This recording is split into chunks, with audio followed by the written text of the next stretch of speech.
Good morning sa tanan no, narasabtan ni atong gahimuon matag sa buntag nga online morning devotion usay mapakyas ta sa online pero ang morning devotion nato every morning dili gid na mapakyas no. To the glory of God o meaning adlaw nga Tuesday pasalamatan nato ang Ginoo kay iya pang gipapuka nga atong mga mata nya iya tang gi-enable nga mo bangon kay kung dili niya ta i-enable dili kita mo bangon no. O atong pasalamatan ang Ginoo for giving us this opportunity no nga makahimo og online morning devotion kay nagpabilin pa nga atong muto nga seek first the kingdom of God and His righteousness and everything shall be added unto us. Come on, let's start the day right by worshiping our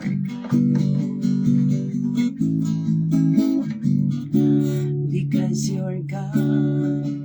I'm longing for you, rising up every morning and looking on you. Lord, my soul is thirsty for you, seeking at your face, ready to see your glory. There's no one else beside you, God. Holy, loving, righteous, great I am. I worship you with all my heart, Savior, Jesus, Son of God, worthy of you, Lord. Your loving kindness is better than life, so I will praise you and bless you while I live. I lift my hands and magnify you, and I shall be satisfied by you. There's no one else beside you, God.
adlaw ka na mo Ama nining sa kabuntagon Lord nga gipabuka pa nimo ang among mga mata hindi mo gilibol nga mo bangon Lord. Thank you kaayod sa pas kalidad kalinaw pinano ka patulog nga imo ni-provide di mo gabi Ginoo sa paghatag din ilahi matao nga adlaw Ginoo nga Tuesday nga opportunity gid kaya alam ka namo Lord nga makalagad kanimo opportunity alam ka namo nga makapamuhat sa mga bulhaton nga may kalambitan sa imong kahimayaan sama ni Lord o mga padayon sa mga kinabuhi Kristohan Lord. Salamat kay dili tanan dalaygon ka gid Lord sa walay katakop sa naman dawata ang among mga pasalamat pagdaig paghimaya pinaagi sa gamhanan ngalan ni Hesus Kristo nga among Ginoo manluluwas. Amen.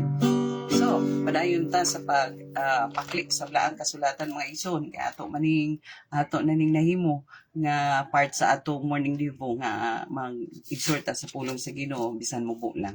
O karon ana ta sa nasugdan na nato ang First Thessalonians di ay. So atong miagi gisugdan nato ang chapter 1. Karon chapter 2 dai ta sa First Thessalonians. Makita na to diha sa chapter 2 sa First Thessalonians atong kuan na to message ang gisulti ni Pablo dinhi sa iyang pag-minister no dinhi mahitungod sa iyang ministry sa Thessalonians gikan diri sa verse 1 pa ingon sa medyo taas manggod no pero dili lang nato tananon dili lang tataman sa verse 8 kung dili dinhi lang ta start sa verse 4 to 8 para 4 verses ra ang atong matakol diri sa chapter 2. Iyon dinhi sa verse 4 sa chapter 2 sa First Thessalonians. Iyon diri, but just as we have been approved by God, gusto ta nga aprobado sa Ginoo nga atong mga buluhaton sama niini. But just as we have been approved by God to be entrusted with the gospel, so we speak, no? Gisugot ni Lord, gi-entrust gitugyanan ni Lord ini nga buluhaton. So tungod kay si Lord may nag-entrust nato niini, si Lord may nagpial nato niini, si Lord may nagsugo nato niini, dili man tao. So dapat ang motivation, we should have the right motivation and intention of the heart. So, morning nahitabo kang Pablo. So we speak not to please men, no? But to please God who tests our hearts. For we never came with words of flattery, as you know, nor with a pretext. No? Pretext. Itanaw na ko ang meaning sa pretext. Pretext. No? For greed. Itanaw na ko ang meaning sa pretext. Marag pretense. Ginalisad pulito ko na. Pretensions, or kaning disguising, marag ingon na. Kanang lahi ang motibo, marag inana. Pretext for greed. God is our witness. God is witness, no? Nakabalo ang Diyos. Nor did we seek glory from people, whether from you or from others. Though we could have made demands as apostles of Christ, but we were gentle among you, like a nursing mother taking care of her own children. So, being affectionately desirous of you, we were ready to share with you not only the gospel of God, but also our own selves, because you had become very dear to saragay Pablo. No, so nakita na ko diri a right motivation and intention of the heart of Paul sa diyang namuhat sa buluhaton, or kung atong move on mga igsoon, the motive and intention behind when we preach the gospel. First is nakita nato din na dito sa verse 4, diri sa verse 4. The first intention dapat is when we preach the gospel,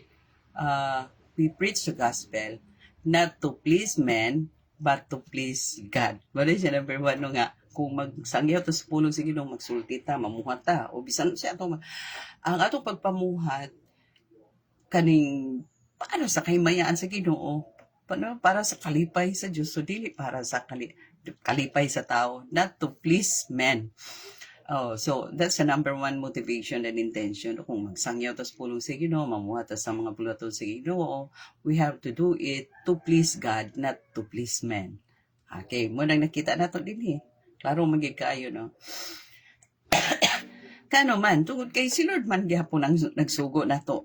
No, dili man tawa ang nagsugo nato. So, siya nga nagsugo, siya dapat ang malipay, siya dapat ang mahimuot. No, so yun na siya mga isuod. So dili kita gitik-gitik, dili kita magpahimuot sa tao, kundi si Lord lang ang pahimuton. So when we preach the gospel, and then the second nga nakita nato dinhi, when we preach the gospel, we preach the gospel not using not using with words of flattery, no, not using with words of flattery. Unsa lang yun ang insakto, no? Unsa lang nahipatik, ug unsa lang gisulti ni Lord, diha lang yun. Dili ta mo flatter, no, sa mga tao, no? So when we preach the gospel, do not use words of flattery. Oh, kabalutan sa na flattery. Or naingon din yung pretext for greed. When we preach the gospel, do not disguise. Do not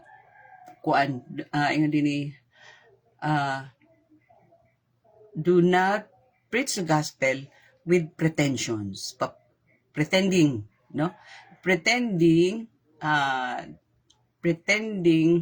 that you are good, pero dili di ay, no, pretending that your intention is good but dili di ay. So muna ibut pasabot ni Pablo diri, for we never came with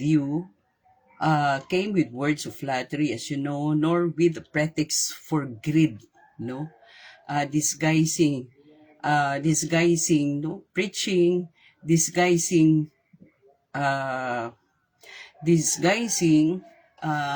pretending that the motive is good, but dili di ay good ang motivation or motive, kundi out of greed, no. So kada di ang pagsangyaw nato, dili gyud na siya dapat walay pretension, no, na walay pretension, genuine ang motive, walay sagol nga greediness. Murag ingon na nakita nato karon mga ison, laylay na gyud ang intention, laylay na gyud ang motibo sa pag-preach sa gospel, no. Naay sa umban nga mga dapit nga sangyaw sila sa pulong sa Ginoo, taud-taud nanay mga unsa na ipantunol, mga buyot ipangtunol, mag-collect og there's nothing wrong kay ang ministry kinahanglan masuportahan, but depende sa sitwasyon, depende sa lugar, no. It should depend upon the places, no, kay mamahimo naman no untang kalataw-unon kaayo. So we need to use wisdom sometimes when we preach the gospel, not using human ways but always use God's way, no. So mo nang naambot pasabot ni Paul. So unsa tong unang nakita nato, no, preach the gospel not to please men but to please God. Second, preach the gospel using the right words, not words of flattery. And then preach the gospel not out of disguise, but not out of disguise for greediness, but out of right genuine motive, no. And then naapay kita na doon sa verse 6 nili, when we preach the gospel, we should preach it seeking God's glory, not seeking God's approval from people, no. Preach the gospel not seeking God's when we preach the gospel, no, sa 6 niya, so preach the gospel not seeking glory from people, no. Kung magkuanta, dili ta si tawagan ni dili ta mag-seek sa applause sa tao. Mura ginana, no? When we preach the gospel, do not seek applause or approval from people. Kinahanglan ang ato isik ang pakpak ra ni Lord o approval ni Lord. Hamon ay but pasabot rin sa 6, no? And ingon din ni sa napagyud sa 8, no? Sa 8. Sa 8, ingon din, so being affectionately desirous of you, we were ready to share with you not only the gospel of God, but also our own selves. So may sabutaan ni Maison. When we preach the gospel not only, not only, preach not only the gospel, but also your own selves. Kung ato ni siyang i-short bitag yun actually kinikisulti ni Pablo. Kung magsangyo ta sa pulong sa Ginoo, your words, your preaching, and your words and your walk will go together, no? Kanang nagasangyo ta hasta ang atong kinabuhi ato pong gi-apil na nato pagsangyaw, no? Nagsangyaw to sa pulong sa Ginoo, kinabuhi nato apil pud na, dili pwede nga dili pwede nga ang pagsangyaw nato sa maayong balita ang atong kinabuhi dili maayong balita. Mura ginana ang pagpasabot ni Pablo. So kung gasangyaw tas maayong balita, God's word, our lives should, ang atong kinabuhi should go together with what we have preached for what we are preaching for. No, so atong kinabuhi nag-synchronize. So wala insakto nga term. Ang kinabuhi nato nag-synchronize yun. For example, kung magsangyaw ta og pagtuo diha kang Kristo Jesus, no? Kung nagsangyaw ta og gugma, may tungod sa gugma ni Ginoong Hesus. Kung nagsangyaw ta og pasensya, nagsangyaw ta og kading kalipay diha sa ngalan ni Kristo Jesus, dapat makita na sa kinabuhi nato, no? Nga tinuod na atay pagtuo kang Kristo, tinuod na atay kalipay diha sa pag-alagad kang Kristo, tinuod na atay pagsalig diha kang Kristo kay lisod pug kayo, no? We were preaching faith, trust in the Lord Jesus Christ, no? Faith and trust, hope in the Lord Jesus Christ, pero dili makita sa atong kinabuhi. May mong questionable. So, ingon na si Pablo, that is how Paul preached the gospel in Thessalonians, nga, ingon siya, tanaw ragod. Sa diyan nagsangyaw siya, hasta yung kinabuhi, gihatag po niya, gisangyaw po niya. So, being affectionately desirous of you, we were ready to share with you not only the gospel of God, but also our own selves, because you are become very dear to us. So, may saya ka gugma, nahay gugma pod ka. Ug makita pod sa imong kinabuhi ang gugma. So, ingon na ana ba din na to mabalik maisuon, pero puno siya ang mga motibo and intention of Paul when he preached the gospel to Thessalonians, nga ang kinabuhi niya nakita sa, no? We talk, our talk and walk go together, no? So muna siya ang mga motibo, muna siya ang mga intensyon ni Pablo sa diyang nagsangyaw siya sa maayong balita, no? Maayong balita gani, good news gani. So makita gyud ang good news sa kinabuhi nato. Nagsangyaw tag mo ning maayong balita, o ang imong kinabuhi maayo ba pod? So inana may iso na apni natin na kutlo karon, dili pwede nato tason kay mo burang atong gigahin dinhi o magampot ta.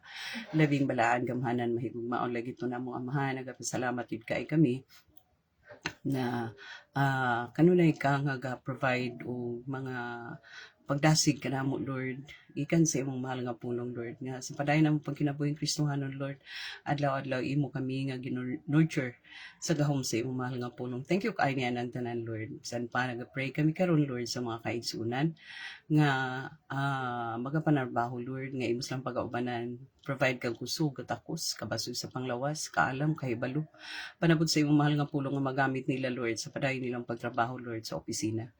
Bisan pa man, Ginoo, sa mga estudyante usab mao gyapon na among mapag-ampo, Lord. Strong comprehension usab adto kanila, Lord, aron makapasar sila sa ilang mga exam. Provide ka og mga pambayad sa ilang mga expenses sa school. Protection usab sa mga kabataan nga naa sa preschooler, elementary ug high school. Protection yun. Coviri sila, Ginoo, samtang naa sila sulod sa school aron walay buhat sa kaaway nga malampuson bato kanila, Amahan. Bisan pa man, Ginoo Lord, ang mga kaigsunan namong ang mga teacher, usab Lord, provide kag wisdom kanila, Ginoo, pag-manage sa mga kabataan sulod sa classroom nga ilang gihandle. Sa mga kaigsunan nga nay mga online trabaho, Lord, wisdom usab pag-manage sa ilang trabaho diya sa online ug i-enable sila, Ginoo, nga ang ilang trabaho sa online mamahimo, Ginoo, nga avenue usab aron masabwag ang maayong balita.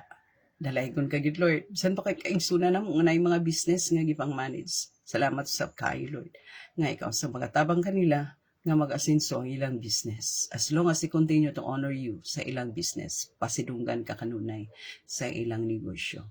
Dawata, Lord, ang among mga pagpasalamat, pagdaig, paghimaya, ning size kabuntagon, pinagis ka man ang ngalan Ginoong Hesus. Amen. God bless us all until next morning. Kita-kita ta.